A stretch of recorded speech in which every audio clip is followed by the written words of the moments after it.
looking at the plans that have been presented in trying to say that we're not going to do any other damage, it's simply not realistic. It's not true. It's like a lot of things we've heard over the last decade. The promises of a plan, it's going to be on the table. It's never happened. And I don't believe we're going to see anything that works out of this either. Just one example, the pledge to stay out of Upper Tulare Creek. All the hydrology says that there's a major interchange of water between the South Fork of the Coctuli, through the mountains, and through the gravel at the surface, into Upper Tulare Creek. So you can't isolate Upper Tulare Creek.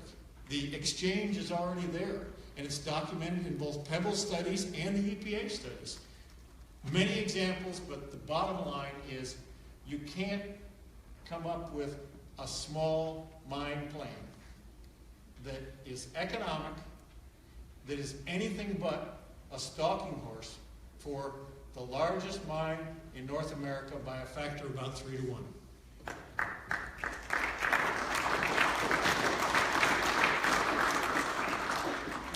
Thank you, Rick.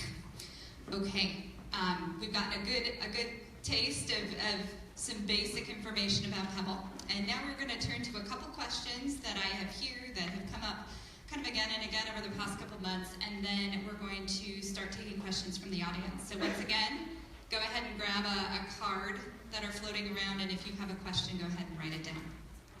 Okay. Our first question, and how this will work is I'll direct it to one of you for an initial comment, and then if either of the other two of you have an addition you would like to make, you can do that then. So your first question. Recently, the Environmental Protection Agency had a comment period regarding a possible withdrawal of protections for Bristol Bay's clean water. Could one of you take a crack, and Norm, I'm going to let you take the first crack. Could one of you summarize the results of that public comment period and potential next steps?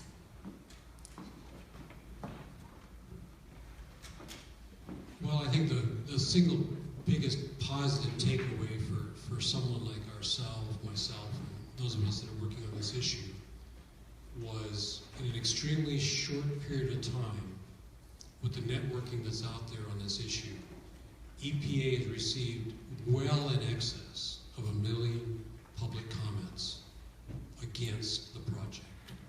Totally unheard of in modern history in terms of public comments in the period of time speaking against a project like this. The other thing is just, even on a more localized level, I think the last count I saw was 52 tribal governments in the region have come together in opposition to it. 8 Alaska Native corporations have said no to this project. Over 350 businesses in the region, over 85% of the residents of the region. The statistical numbers just go on and on in terms of opposition. I had the opportunity of being a testifier when EPA came out to Bristol Bay about 6-7 weeks ago now, and in Dillingham in particular, 100%, and I think it was over 120 people signed up to testify. 100% of the testimony was against the project. 7 or 8 years ago, a very similar scenario. There might have been 10% of the population that might have not necessarily supported it, but said give it some time. But not this time. It was unanimous. It was 100% opposed. Yeah, I'll leave it at that. Robin or Rick, do you have anything to add to that? Yeah, the 100% in Dillingham, I was at that meeting, also offered testimony. But you ought to have seen the kids from the high school that were there, and they were damn well determined to give public testimony. So when old farts like myself pass on, there's a bunch of younger ones that are going to be a hell of a lot tougher behind me taking on Pebble.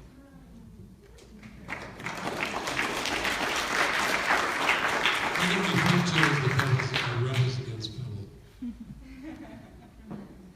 Great. Thank you guys very much. Okay. Second is, Rick, you spoke a little bit to this, but the Pebble Partnership has been telling various Alaskan audiences about a quote, new path forward for the Pebble mine. And that includes items like payments for locals, money or some setup for commercial fishermen, a smaller footprint. Could you speak, to some of the realities of that those marketing presentations, and then also to speak a little bit to what the local reaction to these presentations have been? Rick, I'm gonna start with you, and then you guys can add. Well, I'm afraid it's probably a new path backward, but I don't think it's new, and I don't think it's a path. I think it's a presentation. It's an effort to come up with something that might be economic, that might look like it starts without offering some of the incredible damage that the ultimate project does. But again, can we expect multinational corporations, the toughest economic gladiators on the planet, to leave a prospect where the richest part is still in front of them? Once they have the infrastructure, once they have it started, it's going to go forward. The mine is the size of the deposit, and that's the history of this kind of mine, and that's the way it would be. And we would be incredibly naive to think it'll be any different than that. That's the way the system has worked worldwide for generations. It is true that we don't know very much about it because we haven't seen the details. And I know they're trying to, at the same time that they're trying to come up with another plan, they're trying to come up with investors. But those are very, very difficult jobs. When you have companies that have put hundreds of millions of dollars on the line and written it off and given the stock away, it's difficult to go back to the same well and get new investors. That doesn't mean you don't get some company to buy in at a small fraction with a big option and put their name in it. But that's not what it takes. It takes hundreds of millions of dollars. And I don't think that's going to happen. But we may see another promotion that says this is a company that's going to do it. But it's easy to say you're going to do it. Anglo actually did it and walked away from it. And they know so much more about this than we do. And Rio Tinto did the same thing. But, they have an incredibly difficult job. But the economics, the science, and the reality of local opinion and the uniqueness of the resource are all on our side. I would say, and I appreciate the fact that Mr. Collier is here listening, because I think that's significant. But we can't get there. And John Shiley couldn't get there, and he put together a Red Dog package with a huge amount of state support and a lot of other things. But this is not one that's possible. It's not one that's the right choice, and it's not one that's going to go. Thank you, Rick. Addition? I'd like to just speak to, I guess, the compensation piece. Because about 18, 19 years ago, again, I was a little younger than I am today, and was still evaluating what I was hearing about this project in the area, and hadn't formed a conclusive opinion, although I was well down the road.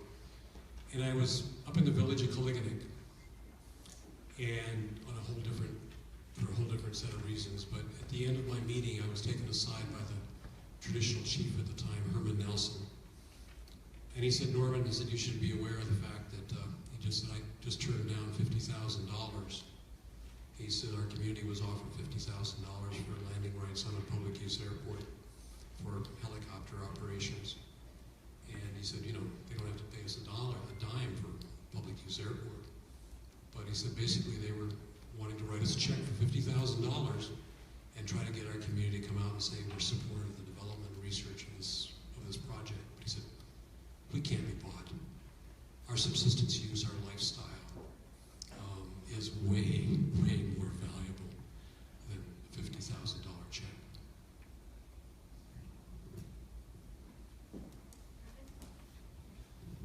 Yeah, I am an Alaska Native. I sit on the BBNC board. I sit on the tribal organization for 30-some years in Bristol Bay. Most of the villages that are in Bristol Bay have about an 85%, 90% unemployment level. Some of you go to the store here in Anchorage, and I don't know what the price of milk is in here. Like that's $12 to $14 from where I come from. Eggs, you think the chickens would be cracking in their case, they're so expensive. Over my lifetime, I've seen outfits come in and try buy off our people. When it comes to our habitat, when it comes to our salmon, when it comes to our water, we're not willing to give an inch. Not one damn inch. My father was a miner in Bristol Bay. Him and his buddies would go off into the hills for 2-3 weeks and look for gold and other kind of funny little rocks. And we're not against mining in Bristol Bay, but we're not willing to take the risk. Our salmon, our water, our habitat is too important to us. And that's one of the fallacies of the state of Alaska. Since we became a state, we've put in all this pressure and focus on oil and gas, all these other industries, the salmon industry. But what spawns all this? It's our clean water. And I've guided in lodges with Tikshik Narrows. I've guided up there. Some of the richest people in the world go to that lodge. They're a pain in the you-know-what. But every one of them said, what you have up here is so unique, you need to protect it. And I'm talking from in the early 70s to today. They still come landing their jets. And Bristol Bay is unique. And I want to thank you people out there that helped us in Bristol Bay, because early on, we were told that the tailings were going to be dumped in the middle of Iliamna Lake. And there's not a damn thing you could do about it. I'm in the meeting.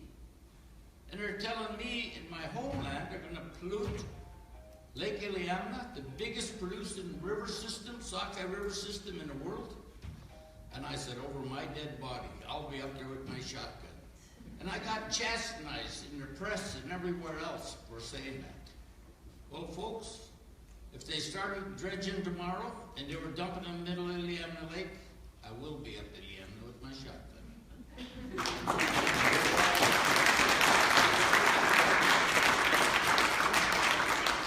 Thank you all.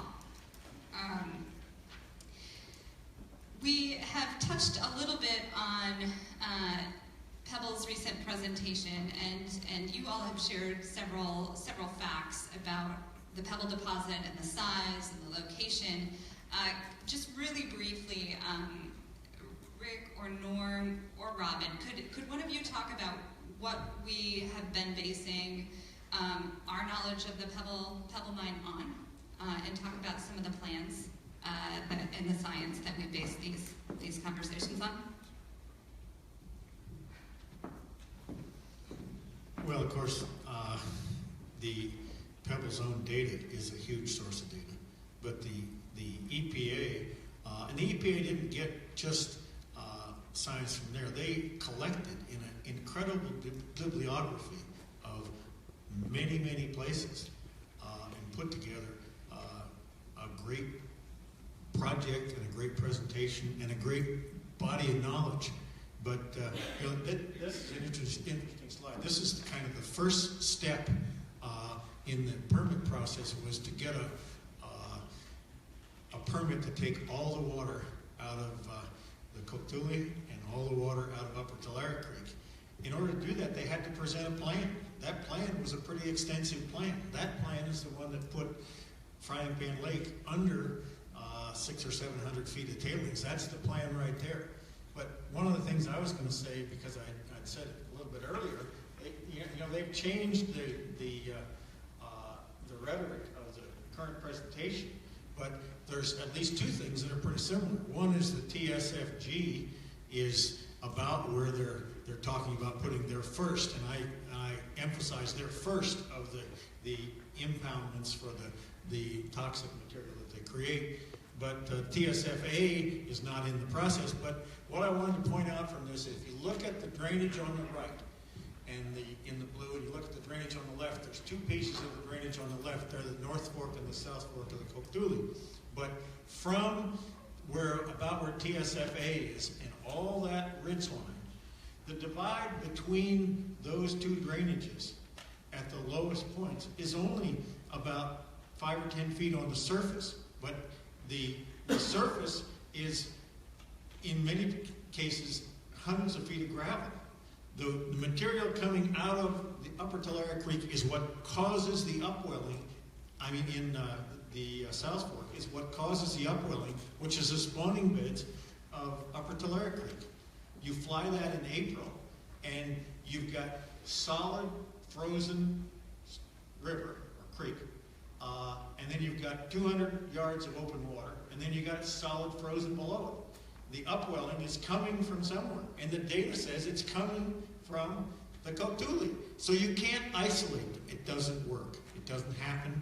And there's a lot of good science that says it, but even more than science, history tells the story.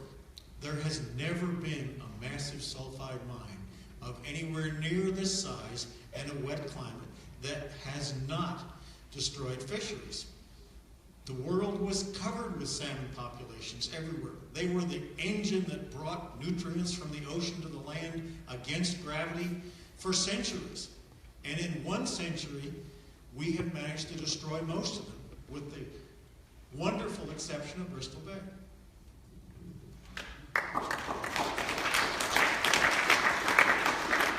Really, if I can add something to this, because to be honest, this conversation that I'm going to relate preceded the publication of this slide by several years, but I think it tells a great story. In the early 2000s, I invited to Dillingham a gentleman by the name of Dr. Bill Buell. Dr. Bill Buell was, I believe, one of the first marine biologists that Northern Dynasty hired. He was based out of Portland. And I invited Dr. Buell to come to Dillingham and give us a presentation on what they were doing and give us an update. And he was very, very anxious to do that. And he came out to Dillingham, and it was a small group that gathered together one evening, and there were a few other representatives from Northern Dynasty's Anchorage office that were with him as well. And to be honest, it was kind of a non-eventful night. But at the end of the evening, Jeff Scrady, who was the local fish and game biologist at the time, said, "Dr. Buell, what concerns you about this project? What's your biggest concern?" And he said, "Well, Jeff," he said, "it's all about the water." He says, "There's just water here everywhere." And he said, "We're putting tracer elements in these river systems." And he said, you would fully expect if you put the tracer elements up there, I'm sorry this isn't a red line, but you fully expect to find those tracer elements downriver, downstream.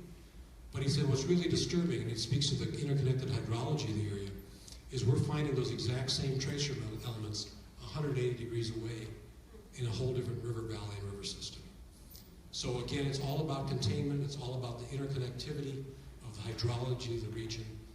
And this thing wrapped up about 10 o'clock that night, and I went to sleep that night, quite frankly, just petrified, because this was an area I've flown over. I fly a small plane back and forth to Anchorage, and I've flown over it dozens and dozens of times, but I'd never looked at it from that perspective. So about 4 o'clock the next morning, unfortunately it was a beautiful day, I hopped in my little airplane and I flew up there by myself, and I flew over this site, and I did circles for about an hour. And I was just mesmerized, because yes, it's all about the water. It's all about the water.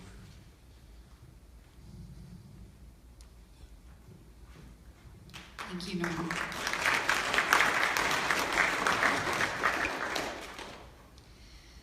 All right, we've definitely spoke to some pieces of the Pebble story versus what science and history tells us. I want to just zero in a little bit on what are specifically some of the threats that a pebble the size, scale, or the size, type, and location of the pebble. And Rick, maybe you could dig in a little bit on the realities of mining in other parts. And again, you touched on this, but dig into the science and how mines elsewhere, what has gone wrong in mines elsewhere developed in wet habitat.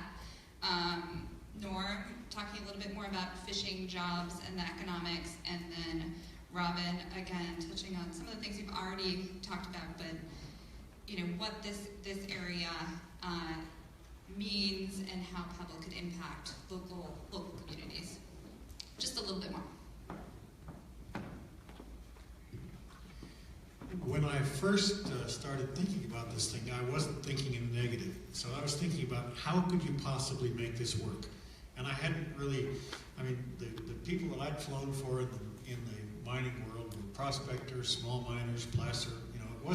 It wasn't anything to do with an open pit mine or anything in this kind of size.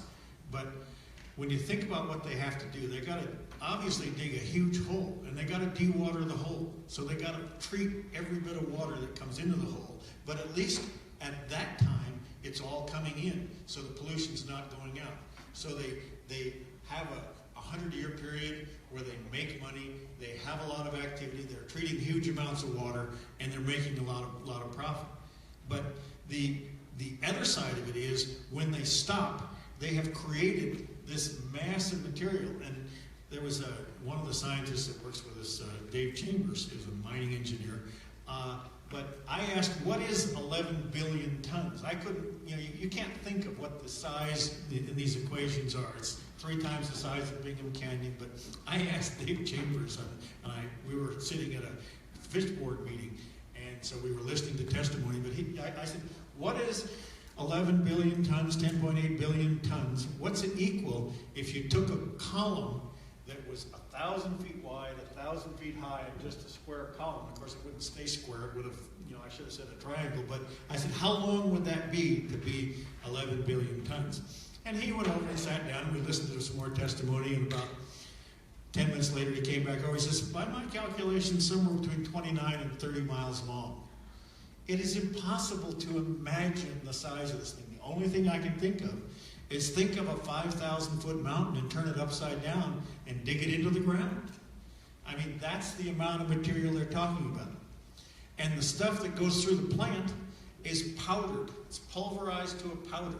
So the sulfur that's there is activated. It's not adding something new. It's already there. And it's already leaching out. There's copper in the water. All these materials are in the water in small quantities and are part of the signature that the fish use to get to the stream they came from. But once you activate it, what can you do? So I thought, well, okay, what if you took all of it with a huge pipeline and a slurry and took it somewhere else? You still have all the problems with the hole and everything else, but you don't have the perpetual remediation question about the ore body. Or what if you cast it back into huge chunks in concrete so that it wouldn't leach so fast? Or what if you mixed it with a mountain of limestone? All those things are, the possibilities, but they're all so far beyond the economic capacity of a mine that says they can mine down to 1/3 of 1% copper equivalent value, when a huge portion of that copper equivalent value is coming out of gold credits. It's a very, very low-grade material. And what's happened in the world is mines get bigger and bigger and bigger, equipment gets bigger and bigger and bigger, and the toxic waste they create gets more and more and more. But, that was part of my education in terms of what I thought. And I started out thinking maybe there was a way you could make it work. And I certainly came back to the conclusion that there is no way you could make it work. Not in the short term, when they're mining, and not in the forever, when they have to go to perpetual remediation. What right do we have to hang future generations unknown with a perpetual remediation liability so somebody can make a profit today? The state should never allow perpetual remediation in any significant size in any project for any purpose. It's not our right to do that to our children and grandchildren unknown.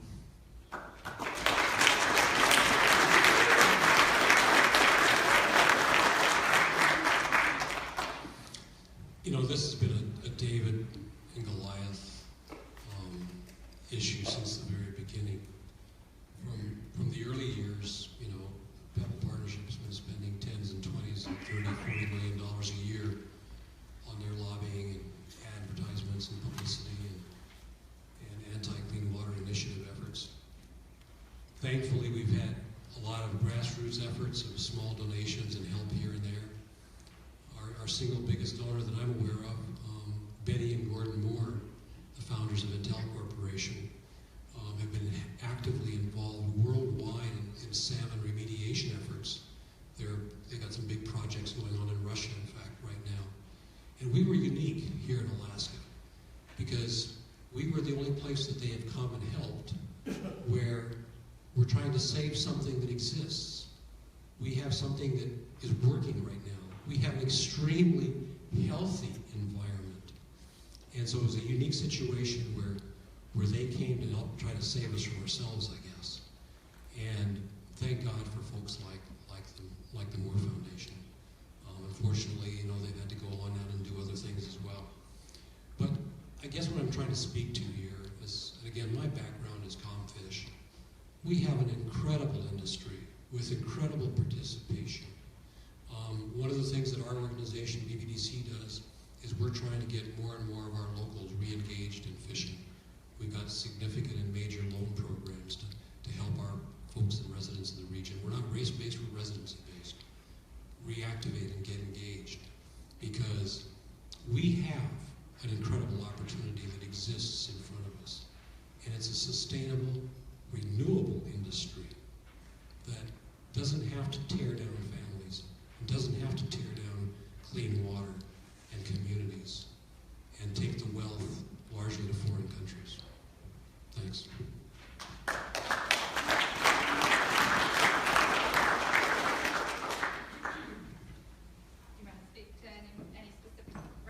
You said, how can Pebble affect our communities? Yeah. Many ways. Red Dog Mine's been a very successful mine up north. We know that it's employed a lot of people. In ADN, I think it was about a year and a half ago, a lot of them local residents now come to Anchorage to live. They don't live in the region anymore. The water at Red Dog Mine was some of the most polluted water in the state of Alaska. My people out in Bristol Bay live in small communities, very small communities. It's help thy neighbor. Everybody's pretty much related in the village or semi-related in multi-villages. And one of the hats I wear is I'm president of Ocean Beauty Seafoods, one of the state's largest producers of fish in the state of Alaska and in the state of Washington. We have distribution centers throughout the world and a lot throughout the United States. We probably have one of the better distribution networks around of any fish processing company. We do about 160 million salmon a year, not to mention halibut and tons of crab and all this other stuff. I've met with our buyers, being from Bristol Bay, knowing that a potential mine may come into Bristol Bay one day. I ask these buyers, whenever I meet with them, if a mine goes in Bristol Bay and there's a major spill, let's say a Mount Polly or something like that, what are you going to do with Bristol Bay salmon? They look right at me and say, you're done. We're not going to buy your salmon. We'll move on to a different area, farm salmon. There's plenty of salmon available elsewhere. So the mine has a potential to completely shut down Bristol Bay and its villages. Let alone the subsistence economy is very important. Subsistence fish, whether it's salmon or fresh fish, plays a major role in my people's diet. I have 5 grandchildren in Dillingham, and 4 of them, used to be all of them, would camp at the house every Friday night. But the older one has got girlfriends now and got a car, so the hell with Papa. I got the younger ones, and I asked them, what do you guys want to eat? And every Friday night, fish and rye, Papa. Fish and rye, fish and rice. That's their favorite meal.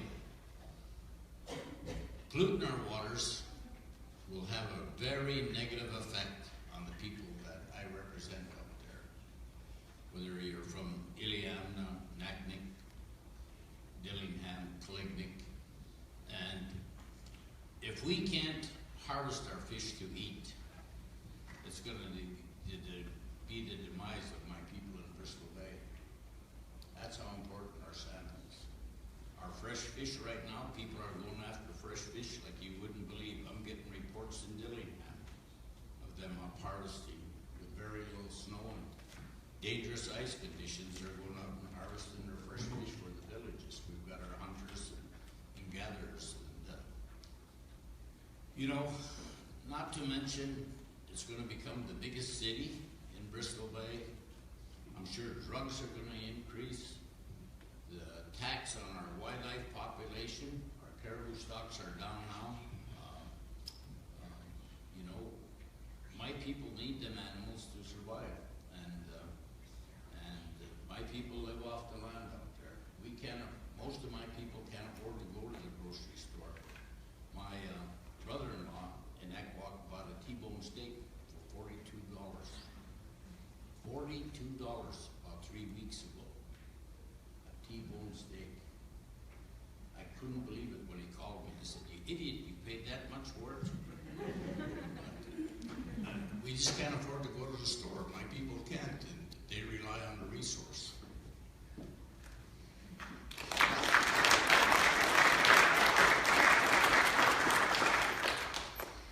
So we're starting to take some great questions from the audience. I don't know if we'll get to all of them, but I'm trying to group them together a little bit. Who does benefit from the Pebble mine? Who would like to start? I think the investors, it's just foreign companies. You know, when we dropped the bomb in World War II on Japan, well, a couple bombs, we decided we're going to rebuild that country. And what are the Japanese known for? They're known for fishing. Where were the fish that the U.S. government could look at the Japanese government and say, "Go get"? Bristol Bay. My uncle seen them right out in front with their ships set miles and miles in net, blessed by the government. Well, our run started crashing and crashing. Pretty soon Fish and Game says, "No more fishing." Pretty soon Fish and Game says, you could only fish for 25 fathoms a year. Regular was 150. But if you went and got a kid, that was an additional 25 fathoms. I was a young kid then, and it was the best law that the U.S. government and the state of Alaska ever developed, because I got a brand new bike out of the deal. Hell, I'll jump on a boat for a brand new bike. It decimated our runs. They decimated our runs. And Warren Magnuson and Ted Stevens seen the fallacy in that and started pushing for a 200-mile limit. Our salmon came back, and you've seen it the last few years, the last 20 years, you've seen it come back. Norm mentioned 20 million fish in the Nishigat. The run last year was over 50 million. It's going to be over 50 million again. These big companies that want to come in, the Pebble mine folks, will probably be financed by a Japanese, Chinese company or something like that. The profits will leave the region. Yes, my people want jobs. My people need jobs. But we're not willing to risk our land, our water, our habitat, and our fish for those jobs. We cannot afford it. As a grown-up, we need to leave our land better than when we walked on it. Just to add, I guess,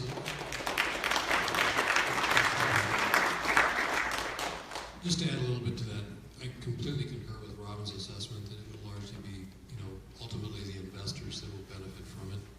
There's no question that for maybe a very short period of time during the development of the mine site itself, that there would be laborers required. So there might be some parallels to the oil and gas industry. One has to look pretty hard at that, though, to see what the benefits ultimately are to the state of Alaska, when an awful lot of people ultimately live in Montana and Texas and commute in and out for work. But from all indications, once the mine site was developed and went into production, it would be largely technical people, and the likelihood of there being local employment would be slim to none. Well, of course, what happens is you take from the future. I mean, that's what this is about. You got a perpetual resource that is created by nature, God, or whoever you want to express it, but that comes back continuously. Or you got perpetual waste that's a poison for as long as nuclear waste lasts and longer. It doesn't have a half-life. That's the choice. To liquidate our resources in 1 or 2 generations and to saddle all of the future of the planet with no complete salmon ecosystem. None left. This is the last chance. It's beyond conscience.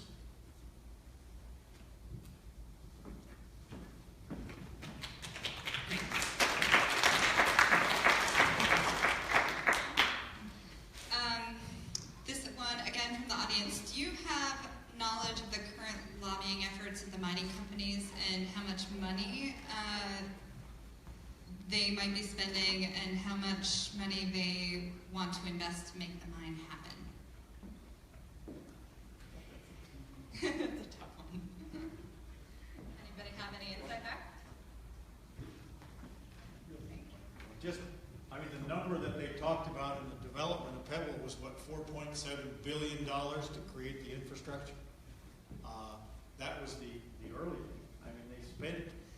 Anglo put in $500 million and walked away from it. Rio Tinto put in tens of millions of dollars and walked away from it.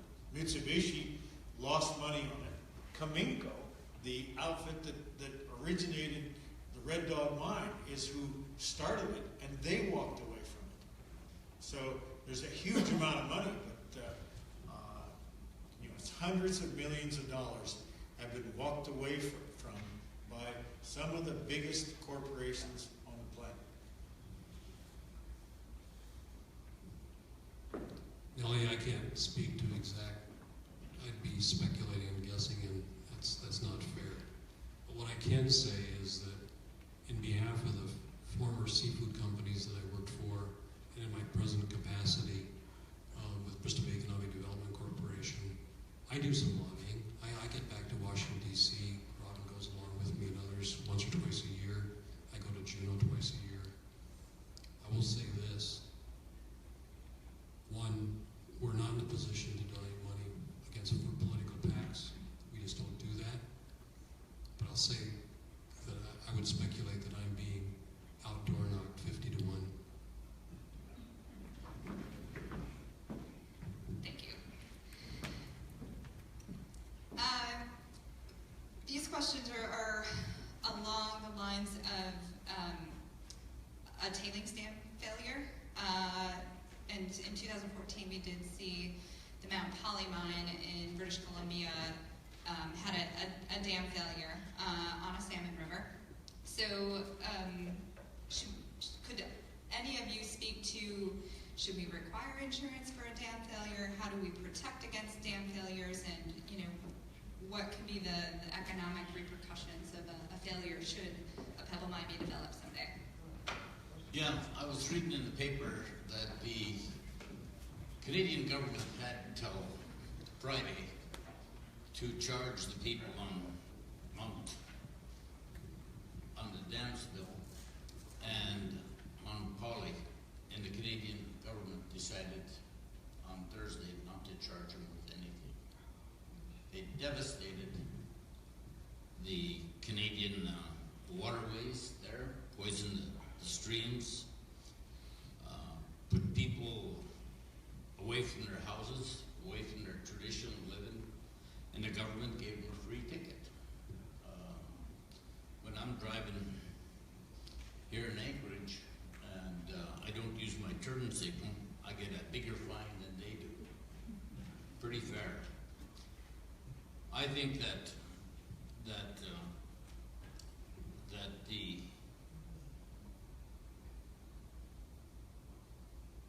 people that are coming into Bristol Bay need to pay the price. If they are going to come in, they got to be responsible to put the land back the way they found it. The federal government just came up and said, no, they don't have to. Just last week, I couldn't believe what I was reading in the paper. They could go and tear down mountains, disrupt streams, leave the land in total shambles and just walk away from it without a penny? Our federal government says yes. I hope Governor Walker, his administration, the next administration, that the next governor, if it isn't Governor Walker, they need to protect Alaska. Alaska is unique. Bristol Bay is super unique. Why do people come from the lower 48 up to Alaska? It's the beauty that we have that they don't have down there. It's the cleanliness that we have up here that they don't have down there. Drive around Anchorage, you see moose. Come to Dillingham, you see moose, bear, and everything. My dogs died. I got 4 pet foxes in my back porch I gotta feed every night and every morning. I don't have dogs, I have foxes. You know? That's Alaska. And I don't know, the federal government with this new administration and allowing mining companies to go in and completely decimate an area and don't have to pay for it is mind-boggling. I'd just like to remind everybody that the engineering firms and a lot of the engineers involved in the Mount Powley failure were the very same people that worked on Northern Dynasty's projects and designed and built, quote, the dams that will never fail.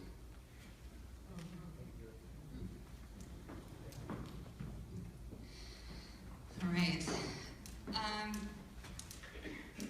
couple others. Does a Pebble mine depend on state funds to be built? And what kind of state funds are currently being spent on the project? I think Pebble has a reimbursement agreement for the regulatory cost, and that's all that I know of at this time. But the model that a lot of major development uses is try to get the state to provide the infrastructure. And that's, of course, a dangerous model.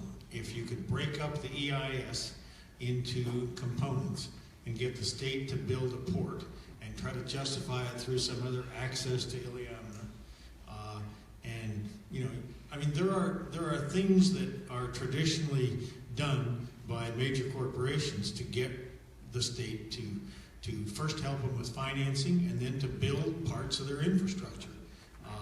I would hope that the state would be committed not to do any of that. The last administration, you know, was really pretty bad in this. I mean, when a constitutional convention delegate and a former first lady sued Pebble and the state joined together against that water suit, and then they tried to go after them when they lost in the lower court before they won in the Supreme Court. Pebble and the state tried to go after their personal assets to pay for the public interest lawsuit they brought. I mean, that's totally backwards of anything we should think of. But that's the nature of multinational corporations, and the state was a co-conspirator. At least today, we have a state that's looking at a lot different status. We may have lost the ally in the federal government temporarily, but I think we have a state that's at least not acting like a co-conspirator with the development.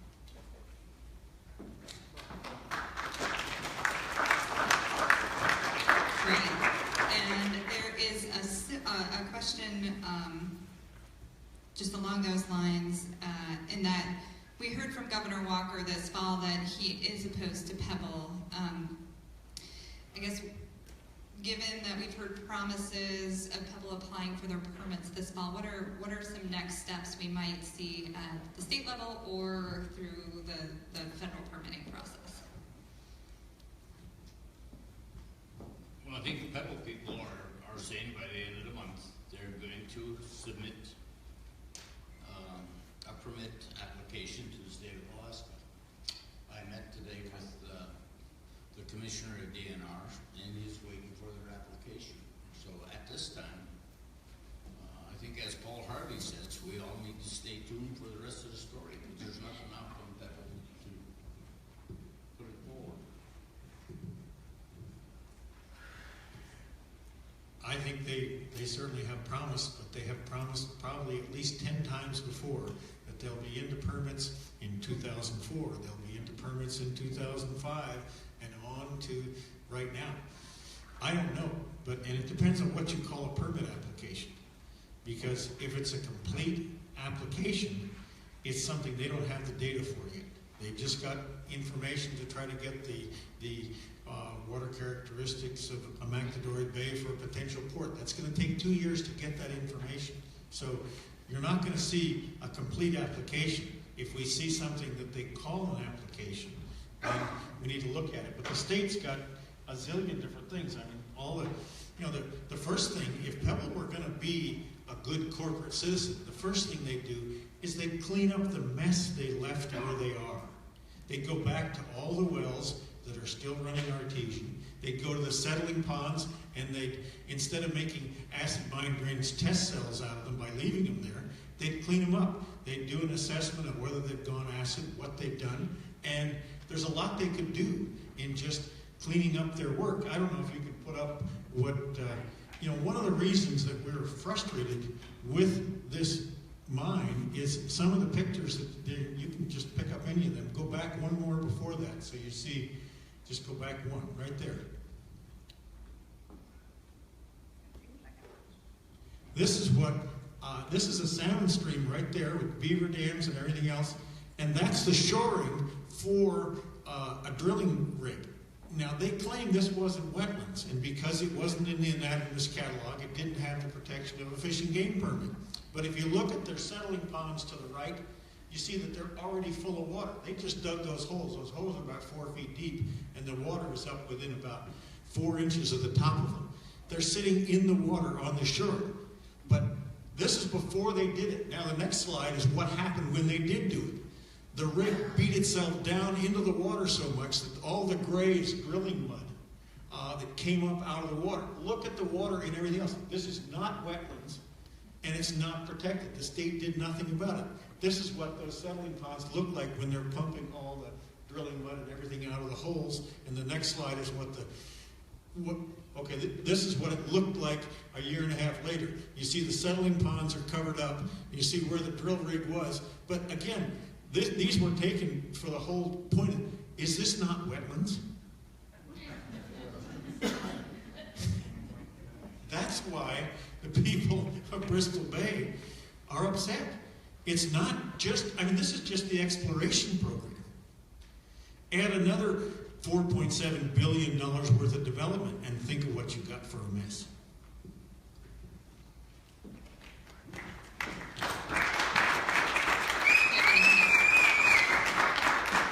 Okay, let's see. In a highly polarized bipartisan system, how can the Pebble problem be supported across party lines? How is it already supported across party lines?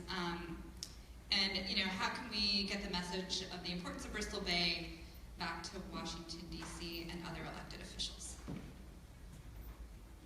So, speaking to the bipartisan struggles and how we bring Bristol Bay to the top. Norm, you want to take that one? Well, here's a good example. There was a time, and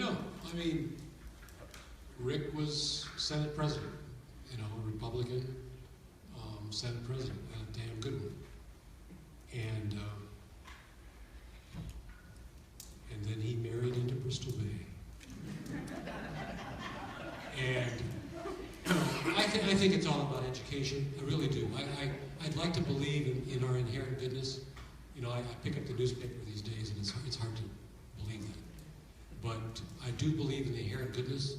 I believe that given the opportunity to have more public forums like this, more opportunity to talk about it, that Alaskans thought thoughtful Alaskans will prevail. Might be wishful thinking, but Great. Thanks, Norm. Rick, you have to add to that. We are creatures of what we learn in our lives. And I will say that in the political process, in the flying business and everything else, I've learned most things by making mistakes first. And it is true that I was on the conservative side of the Republican spectrum. And you learn as you grow older. And one of the reasons that I'm involved in this is I have to make up for all the mistakes I made in the early years.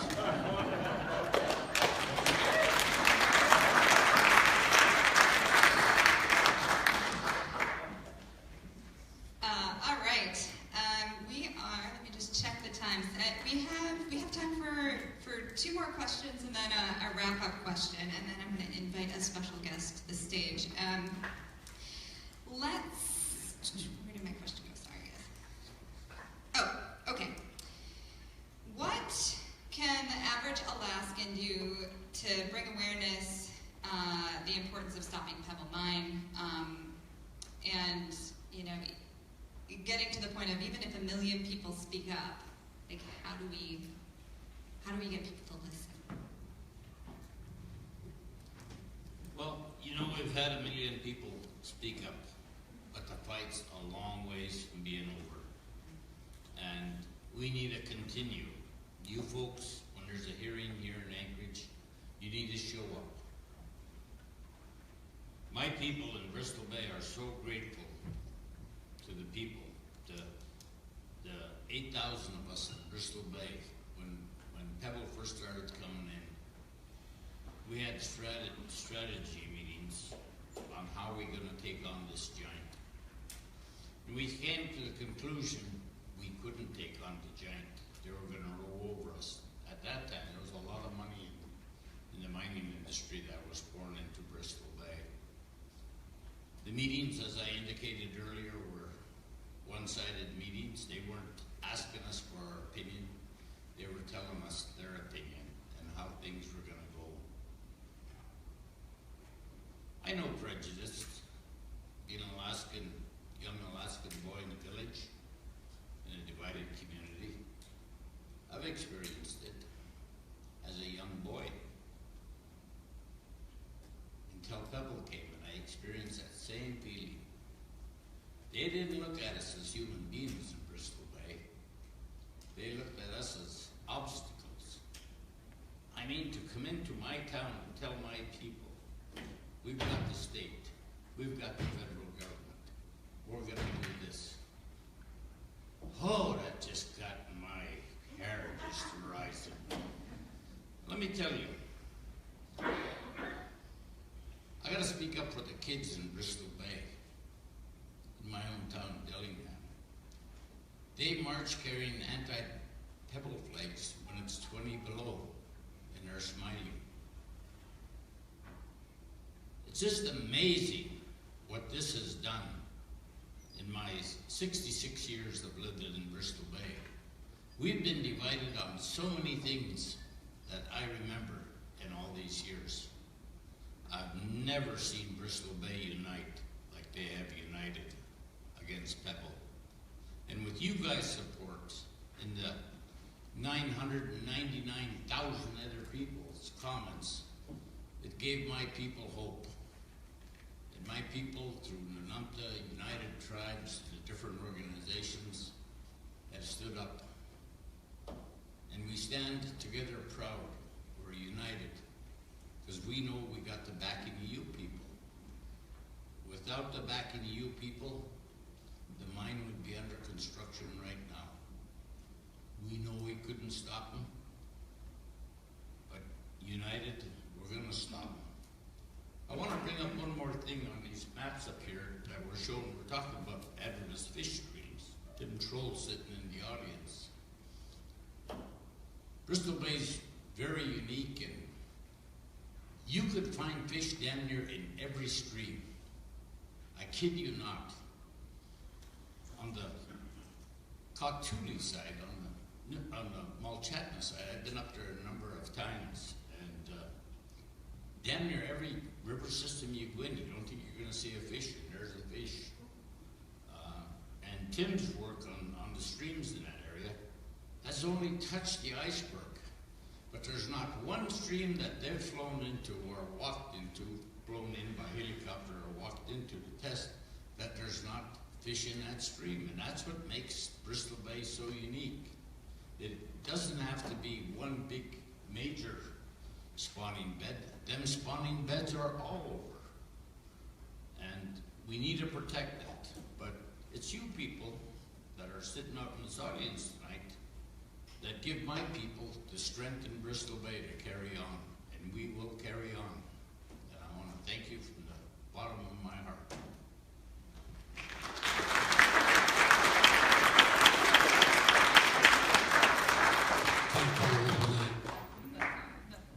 Our statement to follow. One other, and this is going back to some pieces of the earlier conversation we did have, but a couple folks in the audience had watched several of the presentations online that Ron Thiessen has given in other parts of the country, and looking at Pebble's refreshed website, and noted the difference between a smaller mine plan, and then also this multi-generational or century-long mine that also appears on Pebble's websites in a couple places. So can you guys just, again, touch on the difference between, this small mine concept, but also, and the dichotomy between that and the multi-generational mine? That's... Well, smoke and mirrors, I think, would be my best description. Again, Robin alluded to, 18 years ago, they came out and said, yep, this is what we're going to do. There's nothing we can do about it. We've identified a very deep spot in Lake Iliamna, and that's where it's going. That's where the spoils are going to get dumped. It was beyond comprehension of practicality and stupidity. And so I think from that point on, a lot of us have felt all along that they were going to throw out maybe a worst case scenario, and then at a later date come back and say, oh, now that we've scared the hell out of you, we're going to come back and put together a much smaller plan, a real viable one that is really practical and doable.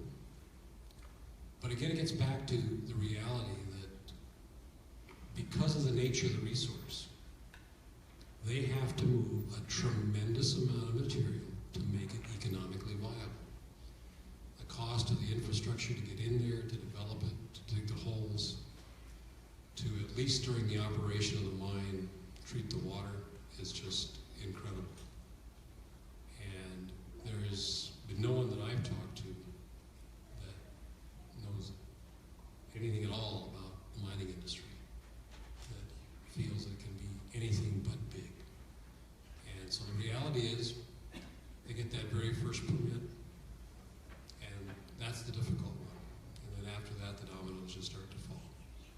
They can start out with 5 acres, and go to 7 acres, and 9 acres, and 40 acres, and 60 acres, and 175 acres. And so no, there is, in our mind, no small mine plan other than smoke and mirrors. Well said. Great. One pretty quick question, I think. Could the EPA still help prevent a mine like Pebble from being built? Could the Clean Water Act? Take that one? Yes, I believe the EPA can step in. And Norm and I were in D.C. a month ago, and we went and visited the EPA, head of EPA. I think he said we're the first Alaskans to show up in his office. And it was on Halloween. You guys will get a kick out of this. So we go walking up to these doors, and they're about that wide, about 16 feet high. And I go walking up to the door, and I'm Melissa.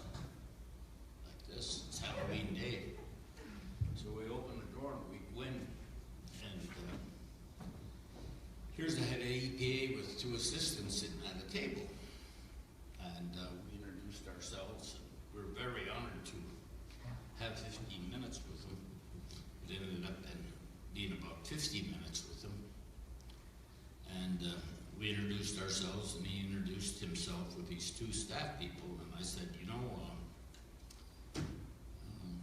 today's Halloween. And when I came up to your big doors, 12, 16 feet high, I stopped and I Melissa up to myself. And he said, what's that? And I said, oh, that means crossing your heart. From where I come from, that's Russian Orthodox for crossing your heart. And he kind of looked at me like, why the hell did you do that? And I said, you know, today I thought I was going to meet with the devil. And I thought at that point the two of us were going to get thrown out through those two doors. But that's how I started the meeting with the head of EPA. And I tell you guys, I walked away from that office with a different opinion than the man that when I walked in them doors. And I think that in the end, if we keep our vigilant up, that Pebble's not going to happen. If we keep our mouths shut, Pebble's going to happen. We need to put the pressure on our politicians, both in the state of Alaska and in DC. If any of you are going back there, be sure to visit.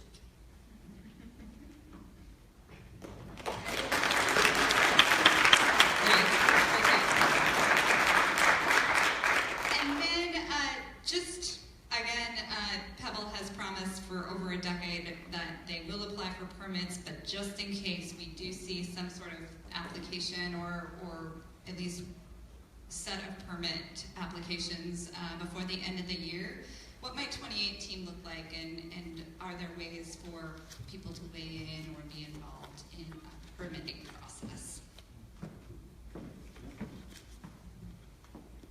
What might 2018 look like? Yeah, and speak a little bit like if we are in a permitting process. I mean, obviously there'll be all kinds of meetings and lots of opportunity to weigh in, and everybody needs to weigh in. You know, one of the things about this, and I look at this, probably all three of us here, by the time Pebble is totally put to bed with a stake in its heart, we'll be gone. It's the young people in this room that have got to carry the fight. And as Robin says about the kids of Bristol Bay, that's the kids of everywhere. But that's who the real stakeholders are. It's the future. It's the, the present tries to monetize everything without looking at the long-term cost. It's the kids, young people in this room, and their kids, and their kids. And that's what we've got to do everything we can to empower. So if I come from a profession where you hoard information, where you use information that you know to know more than somebody else to make a difference in the outcome of an issue in a political process. So when I retired from that and I got into something that I really cared about, you realize all of a sudden everything you hoarded all your life is going to die with you. It's going nowhere. It's totally wasted unless you can help other people figure it out. And it's everyone with the gray hair needs to be helping everyone with the no wrinkles and great hair. And we need to be helping because this is a multi-generational fight. And it always will be. There is a huge target in the ground underneath our phenomenal resource that's the last of its kind on Earth. So, the bottom line is, it is you young people who are here that will carry the torch and carry the fight, and the rest of us have to try and help send you forward to do the job, because we're too old.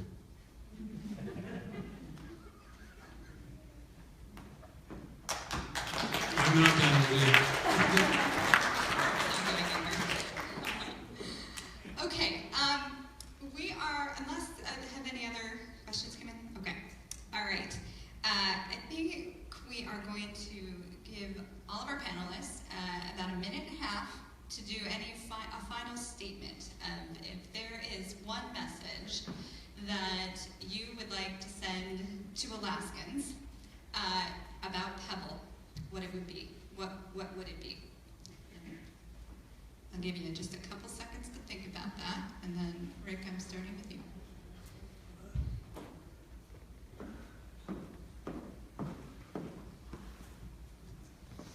I don't know. I think, when you see these kind of projects, you think about the arrogance of money and the arrogance of science. And yet you also think about what we don't know. The very best of the science people, the FRI people, the state people, the science people that we've all dealt with and listened to, they know some of the details of the miracle of salmon, but they don't know all of them. And somehow, people that want to develop something, they come to us with a lie of you can have both, and they have no idea that it doesn't work. And they've proven all over the world that it doesn't work. The great anti-gravity machines that feed the land from the over-enriched oceans that leave the size of your little finger and can find their way back to the same place and not spawn with their sister and survive through thousands of generations. They are the amazing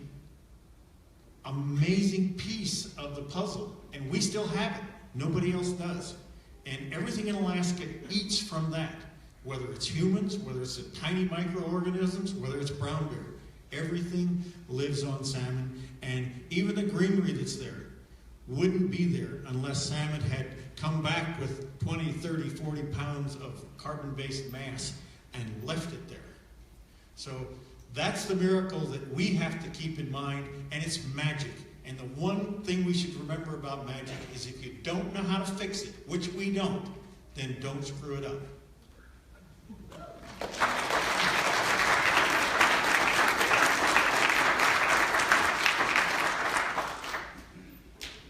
I just want to say thank you again to all of you that turned out here tonight.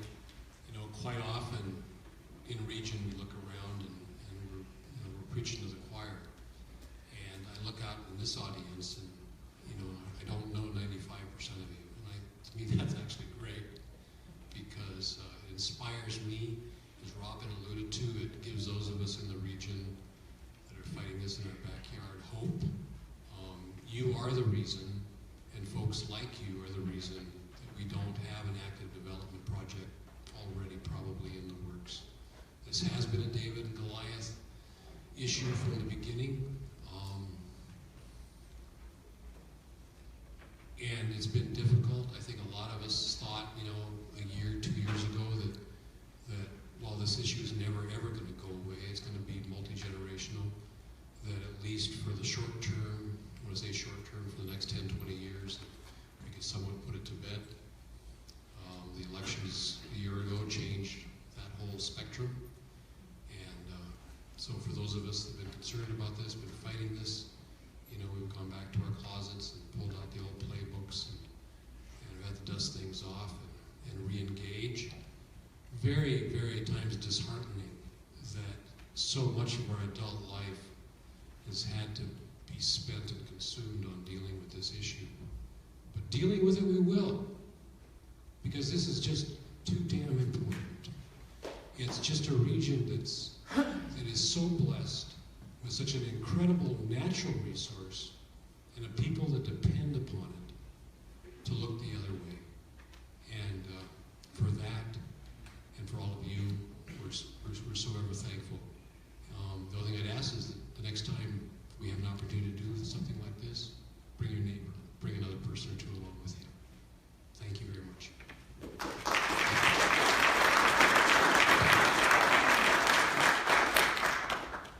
Folks, DNR, the last 6 years has been an organization that didn't give a damn what we said in Bristol Bay.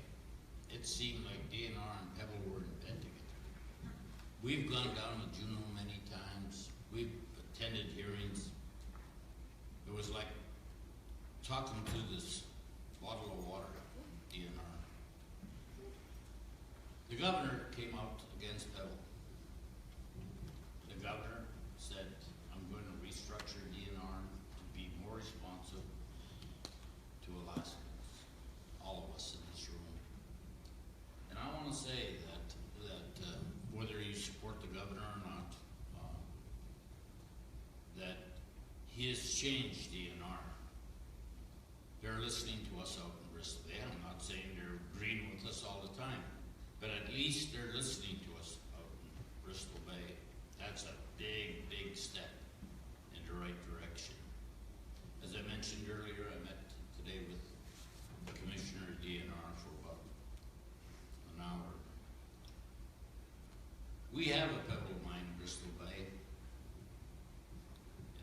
salmon fishery. We have a pebble mine in Bristol Bay. It's our subsistence fishery. We have a pebble mine in Bristol Bay, and it's our clean water. Our clean water in Bristol Bay spawns Bristol Bay. Thank you for your support.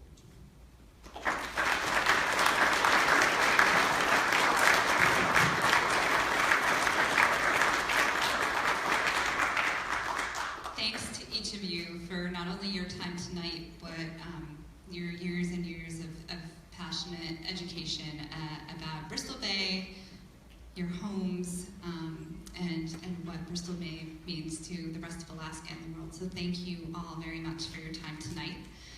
Before we wrap up, I am incredibly honored to bring a special guest up to the stage tonight and want to introduce Alana Hurley. Alana Hurley was born and raised in Bristol Bay, and you know, she has been thinking about and hearing about the Pebble mine since graduating from high school, probably, Alana, and ever since hearing about it, you know, just has been an incredible advocate and inspiration to her communities and many young people. And as these guys have so comically stated, that we need leaders that don't have wrinkles or gray hair. And Alana is empowering people all across Bristol Bay and really all across the country to weigh in on this. So Alana Hurley joins us tonight. She is the Executive Director of the United Tribes of Bristol Bay, an organization that represents 15 tribes from throughout the region and is dedicated to protecting the way of life for Bristol Bay's tribes. So I'm going to let you wrap it up, and thank you, and I'll turn it over to Alana. Thanks. Thank you, Nellie.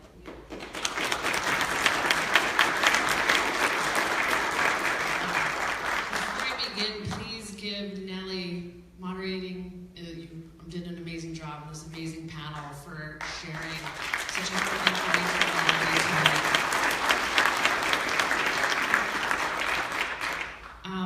As Nellie said, I am Alana Hurley. My Yupik name is Achuk. I'm Yupik from Clark's Point and work for the United Tribes of Bristol Bay. So on behalf of the tribes we represent in Bristol Bay, over 80% of the actual people who have the most to lose, thank you so much for taking time out of your night to be here, to learn more, to find out what you can do. I promise I will not be long-winded because I am hangry, as I'm sure many of you are, and I will not stand in between you and your dinner. But just a couple last things in summary, and I hope it's not too repetitive from the amazing things that were shared by the panel. As the panel very eloquently put, this is nothing new for the people of Bristol Bay. And the claims that the Pebble Limited Partnership have made sound a lot like the past. And so, as a person whose grays hide in her braid, I want to share some of my favorite memories down Pebble memory lane. In 2006, Pebble said, "We will be in operations by 2013. We know it to be true. Here we are, 4 years after that date, and the only reason there isn't a hole dug in the ground is because of people like you. People like the leaders on the stage. People taking action. We don't have the money that they do, but we definitely have the people." And that's what matters.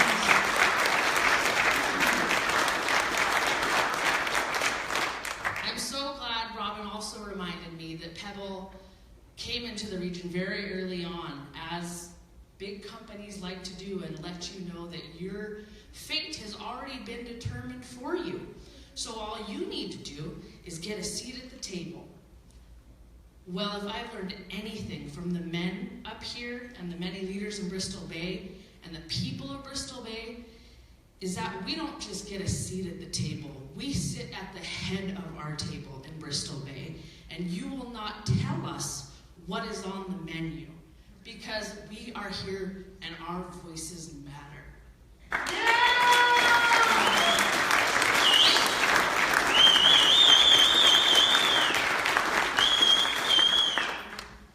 And one person who I have looked up to my entire life, who was an early leader of the Rebels to Pebble, Kathy McClin, I think put it so eloquently way back then that people felt defeated. And honestly, it's really hard not to feel that way with what's happening at the federal level, with being so close to those protections with EPA and having them ripped out from underneath us with the election of Donald Trump. And you hear people say this is happening no matter what. It's coming no matter what. The money's too big, it's coming no matter what. And she stood up at a rally at one point and said, you know what, I've thought about this, and mines don't get dug in the ground no matter what. The rain comes no matter what. The snow comes no matter what. These are things that come no matter what. Mines do not get dug in the ground no matter what. And that is because of people like you. So give yourselves another round of applause. In closing, because we're here to talk about the small mine claims and the funny things we've heard, a few last quotes I'd like to share, just because I'm in a mood and I want to be entertained this evening. When I was young, we heard Northern Dynasty say, there will be no net loss. That was their favorite quote. No net loss to the fisheries in Bristol Bay. Sounds pretty familiar. If we ruin the salmon streams, we'll build you new ones. You can't make these things up. These are things that were actually said by the partnership. You know what? We've looked at this and we know how to fix it. We're just going to put tailings in half of Lake Iliamna. Not the whole lake. Half of the lake. The fish prices will go up if this mine goes through because the water quality will be even better. And my favorite, one of my favorites, will be filing for permits in 6 months. We've been hearing that for over a decade. The last thing, and the thing that I would like to close with, because I'm sorry I'm going longer than I thought I would, is this: if the people do not want it, if we do not have social license, we will leave. We will take our money and our plans to build the world's largest mine at the headwaters of the last great sockeye salmon fishery on the face of the planet and leave. If they were listening, they would have been gone over a decade ago, because we have never stopped saying no. And we will not stop, and we will not rest until our home is protected. So thank you so much for helping us. Like Robin said, the people of Bristol Bay could not do this alone. And so we are so very thankful to you for helping us do that. And how are we going to do it? We are going to hound our elected leaders. We are going to hound Governor Walker to protect our home, because our federal safety net is gone.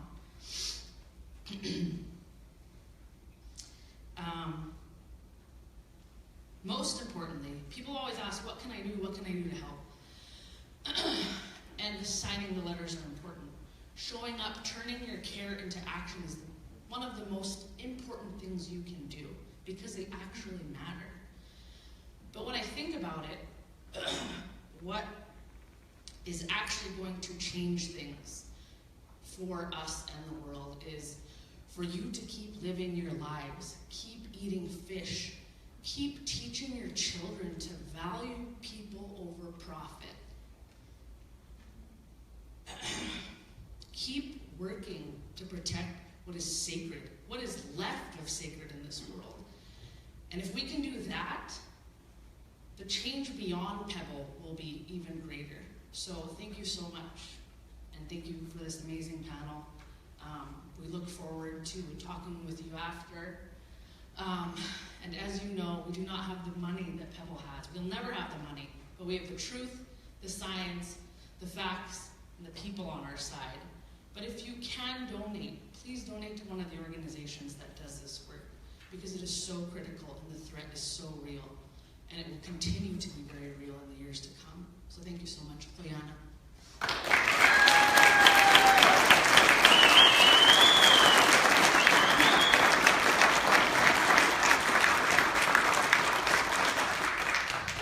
Thank you, Alana, so much. Thank you all for coming tonight. If you have not signed the letter, there is an opportunity to do so outside the room. And again, all donations, whether it's $1 or $100, go directly to United Trust and Bristol Bank, helping them with this very important work. So thank you, and have a great evening.